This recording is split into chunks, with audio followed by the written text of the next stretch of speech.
And this is for the circles exercise. All I want you to do, again, take an A4 paper, or again, it can be any kind of format.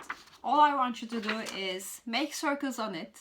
This is what I have done, but you are also, again, you are free to do anything you want.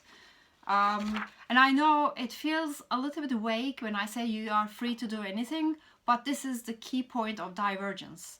There is no rules, there is no structures. You are in the free-floating kind of mindset, and that's the part that you need to be actually getting much more stronger, because this is the part that we need your imagination and creative side that's going to be flourish. It's a very simple task, very, very simple. It actually only takes 2 minutes. I want you to do maybe a couple of times. That's going to make you feel a bit more comfortable. And I know it feels really hard in the first beginning. So just do these kind of circles and then start to draw something.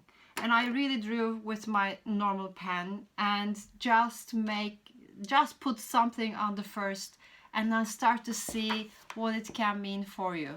And this, what we are expecting to see, nothing amazing, nothing beautiful. All we want you to do doodling and feeling how it actually, what the experience is all about. This is an embodied experience, so what it is needed is for you to be enjoying and stretching your divergent thinking.